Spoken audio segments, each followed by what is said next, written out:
Hello there, my name is Julia and nice to meet you. On this channel, I talk about art, books and museums. If you want these things more in your life, then please consider subscribing to my channel. In this day and age, people created many different ways to enjoy art. I am a big proponent of museum visits, for example, but in one of my older videos, I explained how some types of art can be experienced with the convenience of your couch, such as internet art, for example. Cinematography is yet another type of art that can be enjoyed at home, no matter the weather outside. Indeed, the moving picture is perhaps one of the most accessible arts in the world. I sense that it is just easier and more natural for us on some cognitive level to follow a particular narrative and image sequence. I love cinema, but I can't claim any adequate expertise in the history of it. Nevertheless, I wanted to create this list of movies that I find particularly interesting, specifically from the art historical perspective. Before I continue with the movies, however, I need to tell you what this list is not about. This list is not about the most influential movies in the history of humanity. Again, I'm not a film historian, I can't claim it. For that, I would recommend something like 1000 Movies You Must See Before You Die book by Stephen J. Schneider. Or you can also check endless lists on IMDb and Rotten Tomatoes with the best of the best movies. This video is also not a compilation of my favorite movies. Most of the time, my favorites have nothing to do with art history, and I do distinguish between the movies we watch for leisure and entertainment and movies for an art experience. Although in my case, these two activities often intersect. What this list also does not encompass are movies about the artist, fictionalized or documentary such as Frida or countless movies about Van Gogh. In my opinion, very often they don't do justice to the life of the artist, and watching them is not necessarily an artistic experience. It is more like reading the memoirs of an artist or their biography. In this case, like choosing between movie and a book, I would prefer a good old book. With that said, I have to admit that these masterpieces will probably feel boring or monotonous sometimes, but I would encourage you not to approach this as your usual movie experience. Watch them when you're in the mood of, thinking, contemplating, reflecting on the given subject. I know in our busy times it is something merely impossible, but yeah, try it. Who knows, maybe it will become your new way to relax. And the one last thing. Certainly there will be somebody who comes after me telling me in the comments that Wong Kar-wai's movies are art, that Kubrick is a true artist, and that I should have definitely included Larissa Shepitko.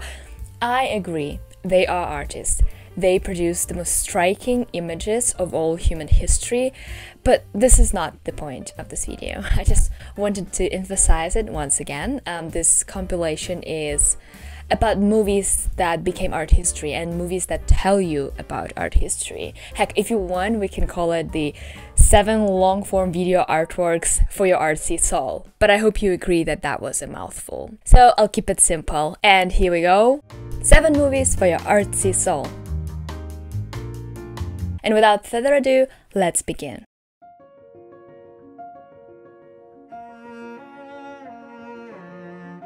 Starting the list with the conceptual project Life in a Day. In collaboration with YouTube, the producers of this movie announced a call for videos. All were to be made on July 24th, 2010. In the following days, they received the videos, and it took them about 6 months to watch all 4,500 hours of materials and combine them in one movie that collectively documents one day of humanity. The premiere was streamed on YouTube on January 21st, 2011. Starting from October that year, the movie became available for free on YouTube, and you can still watch it here. I'll leave a link in the description for your convenience. The important difference between this movie and any other is that the director acts as a curator. Their role was to select the material from a huge amount of footage they received, and they didn't select the footage based on the story, they crafted the story based on what they got. For inspiration, they asked people a couple of questions so they could answer them, but of course creators had all the freedom to film wherever they wanted.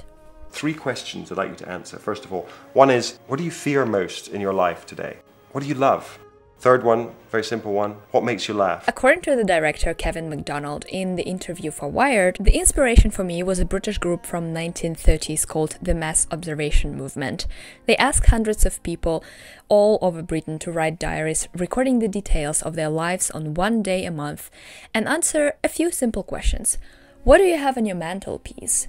Tell us the names of 5 dogs you meet this week. These diaries were then organized into books and articles with the intention of giving voice to people who weren't part of the elite and to show the intricacy and strangeness of the seemingly mundane.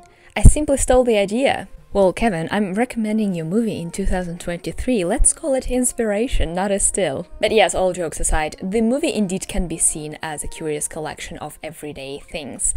From the first impression, it seems that it doesn't even have a structure or narrative, but I would argue that the movie inherits its structure from the phenomena of a day itself. It begins with footage of early morning around the world and ends with its very last minute. It encompasses everything life can offer: special events, routines, thoughts, achievements, and facts. Almost everything that exists on this planet is mixed in one cocktail and gives you the freedom to think and interpret this movie the way you want.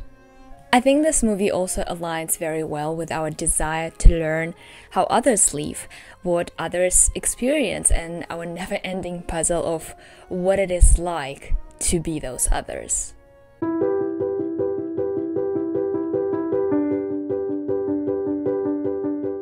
If there is no genre as dance movie, I think it should be invented solely to define this next one. Pina is a tribute to the work of German modern dancer Pina Bausch, one of the most influential choreographers of our times. The director Wim Wenders, another prominent German, started to work on the movie whilst Pina Bausch was still alive. But unfortunately, Pina passed right before the filming had begun. However, Wim didn't abandon the movie because he realized that the legacy of Pina Bausch continues to live after her death. The thing is that in 1973 she founded the dance troupe Tanztheater Wuppertal Pina Bausch. Essentially, it is a dance collective that works with her choreographic methods and performs them on their own stage in Wuppertal, Germany. With this troupe, Pina created some of the most iconic dance pieces such as Café Müller, for example.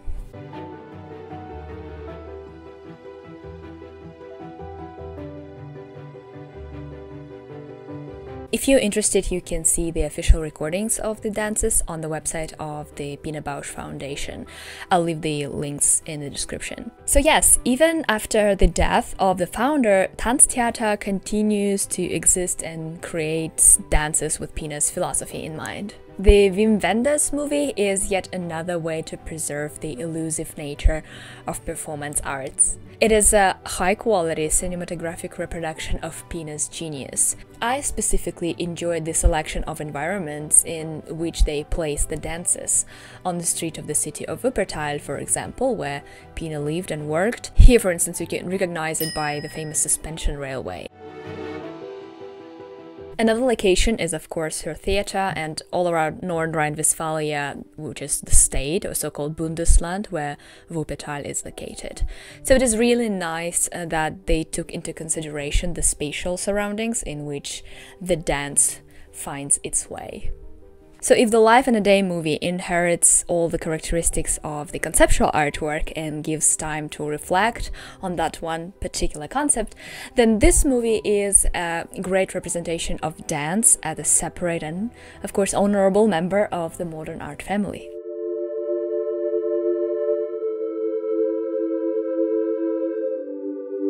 Next up is a distinguished pioneer of modern and contemporary art, without whom this list wouldn't be imagined.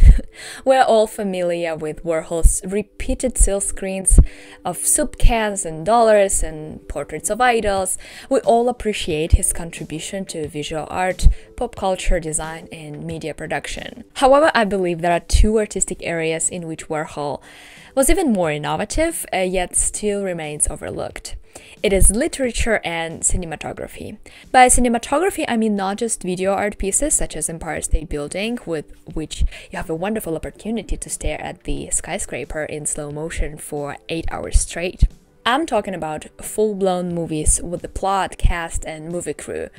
Of course, his production was far from the one that was flourishing in Hollywood at that time. He financed his movies himself, his crew and cast were usually his friends and colleagues, and the movies always came out so weird and strange, though they became quite iconic. But I would argue they made considerable contribution to the development of cinematography and video art. Take, for instance, the Chelsea Girls. The movie tells the story of the several tenants of the so-called Chelsea Hotel. We see them in different settings, occupied with unrelated activities. The first unique feature that strikes you is the juxtaposition of the two video channels on one screen simultaneously. I would call it a diptych in the world of moving images. We see two situations, but here just one audio track. Then the audio track is switched and we lose the ground for a moment. We are a little bit lost, but then we quickly adapt to a new voice and the new story. In some cases, scenes make you feel as if you participate in it, as if you were a part of them. However, some camera angles suggest voyeurism. Like you shouldn't be there, you shouldn't see that, but yeah, you watch them anyways. The two-screen technique in Chelsea Girls can be defined as a split screen. It has been used since the beginning of cinematography. It is indeed very versatile in use. In some cases, it compares the events. Sometimes it just allows them to show more related to each other footage. It helps to show how something happened simultaneously, or present alternative events, or even to show how somebody thinks of somebody else. Split screen for movies is designed to help unveil the plot, show it from various perspectives, or reveal the nature of the character. Warhol, however, puts side-by-side unconnected stories. There is no one plot, but many. He also doesn't jeopardize the size of each channel. Both of them are the usual size. It is not practical for the typical screen, of course, but is appropriate for video installations where it is technically possible to put two of them together in one room. I do believe that with that, Warhol gave carte blanche to all future video artists to employ this technique in their video artworks. Two screens inevitably begin to have a dialogue. They go beyond their frames, and they surround and create an environment with the moving picture in which we, as viewers, are present. I agree, it is one of the most difficult movies to watch because of the absence of clear narrative and because of the constant switching of focus. But then not everything should be a story, not everything requires narrative.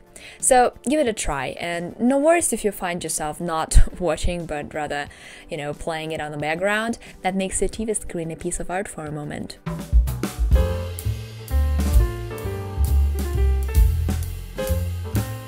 Speaking of Warhol, there's a documentary where Andy Warhol participated as an actor, and I wouldn't exaggerate if I say also as a symbol of the United States.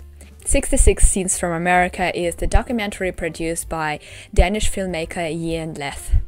He created one of the most iconic images of Andy Warhol, in which Andy sits in front of the camera and consumes a Burger King meal. In 2019, Burger King used this episode for their Super Bowl commercial. I'm sure a lot of people are familiar with this image, but not everyone is aware of the fact that it is just one episode of the whole movie. Ian Leth describes the initial idea as a postcard from America. Ja, ideen til 66 scener fra Amerika, den kom fra en samtale med Dan Holmberg, hvor han foreslår, at vi laver en serie postkortbilleder. Det var det forløsende ord, postkortbilleder. Altså simpelthen landskaber, amerikanske landskaber, amerikanske genstande og ting, personer, som er stillet i rækkefølge. Det var lige noget, jeg kunne lide. As he continues explaining in this interview further, his inspiration was American artists of the 20th century, including Edward Hopper, Jasper Jones, and, well, Andy Warhol himself. So according to the author, we can categorize this movie as a collection of still images, a postcard, a slideshow, for God's sake. But what also comes to mind is the so-called non-narrative films. There is a temptation to compare 66 Scenes of America with the movies such as Samsara or Koyaanisqatsi. The latter, by the way, was also released in the same year, 1982. But if Samsara and Koyaanisqatsi are trying to suppress the time of action, speed it up, and put as much movement as possible inside those frames, 66 Scenes of America, on the contrary, gives us a lot of time to contemplate on one given cut. Ian Leth doesn't serve our weak attention span. He's not trying to retain our viewership. It indeed reminds of the slideshow your friends might share with you after a long trip. It has more in common with photography and anthropology rather than with the regular movies, so if you ever feel like meditating on the snippets of Reagan America, certainly check this work.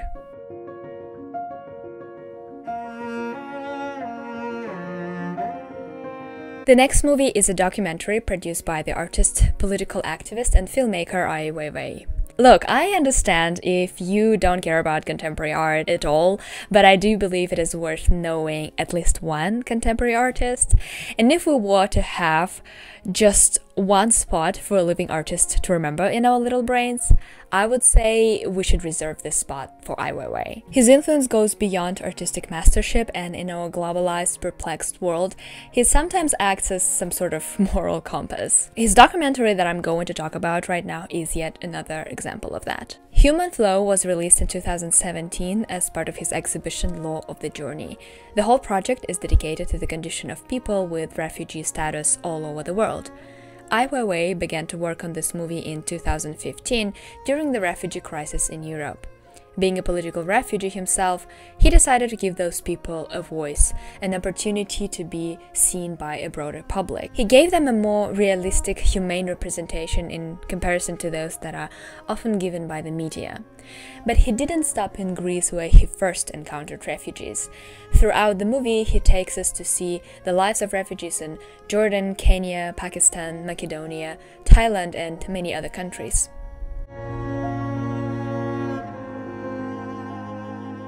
Human Flow is a mix of classic documentary with commentaries from specialists and first-hand experience of refugees, and of more abstract, non-narrative sequence with long shots, eerie landscapes, and unusual perspectives. It is not just aesthetically pleasing work, it is an important message that we should be aware of.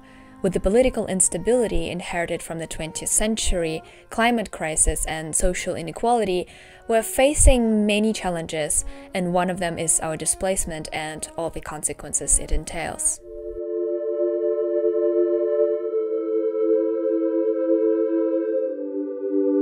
Initially presented as a video installation in Hamburger Bahnhof Museum in Berlin, Manifesto consists of 13 different scenes. Each scene is based on an excerpt from the most important theoretical works and artist manifestos published in the past 2 centuries. The manifestation of artistic movements is an interesting phenomenon. Throughout the 20th century, art history slowly shifted from studying the quality of paintings and sculptures to studying the concepts and ideas. Russian avant-gardists, futurists, Dadaists, surrealists, conceptual artists, poets, and filmmakers, a lot of creators stated their philosophy and methods in their manifestos. The director Julian Rosenfeld decided to animate some of those manifestos and invited Cate Blanchett to help him in this endeavor. Cate played in all 13 scenes all 13 main characters. From homeless man to puppet maker, from eulogy to class lecture, she is such an icon, and to see her play, it's a pleasure and honor, and I do believe that this movie wouldn't be possible without her. In general, it was a great idea to work with just one main actor who executed all the roles. It ignites in spectators the natural curiosity of learning whether the actor is actually capable of convincing them or not. The task for Cate Blanchett was even harder, because if usually text or plot can easily persuade us in whatever is happening on the screen, Cate was given fragments from highly abstract theoretical works to read as if they were newsblock or somebody's thoughts, or, as I mentioned, eulogy. One dies as a hero or as an idiot, which is the same thing. And for those who are familiar with those texts, it's even more entertaining to see the words coming to life, to see them in a different light, and of course to learn something new. After the exhibition, the movie manifesto was released in usual cinema theaters and was shown in a regular timeline, one after another. I've seen both versions, and I have to admit that the TV or cinema version is missing one very important point. At the end of each episode, Cate Blanchett reads the last few sentences in a very monotonous, even entranced voice. And when viewed together, they create a cacophony of those manifestos. I hope you can see it here in the footage I made when I visited his exhibition in Berlin.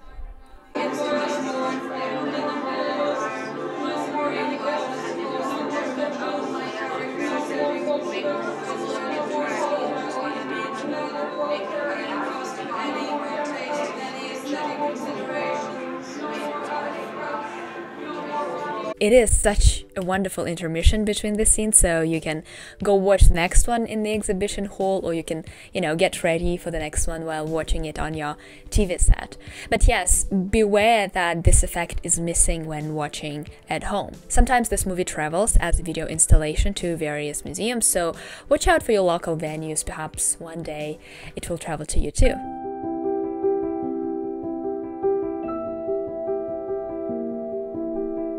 The last one on the list is yet another documentary produced by the Japanese writer and journalist Megumi Sasaki. Among all the movies on my list, this one is perhaps one of the most accessible and straightforward. The documentary tells the story of Herbert and Dorothy Fogel, a married couple from New York. He worked as a mail clerk and she worked as a librarian. They shared a strong passion for modern art, and all the modest earnings they spent on art. They became friends with many artists whose works are now sold for hundreds of thousands and millions of dollars. Yet they managed to collect over 4,000 small-sized pieces in their tiny apartments in New York. What I personally love about their story is that it breaks the stereotype of a collector. We imagine art collectors as this rich capitalists who send their people to bid on auction pieces and buy them to avoid taxes. Herb and Dorothy proved that you may just have an average salary and live frugally and yet possess some of the most important artifacts of art history. I think we need more examples like that, and I do believe we have to respect the legacy of these people who bought art for the love of it and not for tax evasion. So yeah, that's it for this list. I would love to hear from you what you would pick for your next movie night. I'm really curious, and maybe if you've seen the movies already that I mentioned today and you want to share your thoughts about these movies, please feel free to leave comments down below. And yes, thank you very much for watching this video, and I hope we meet in the next one very, very soon. Have a good one.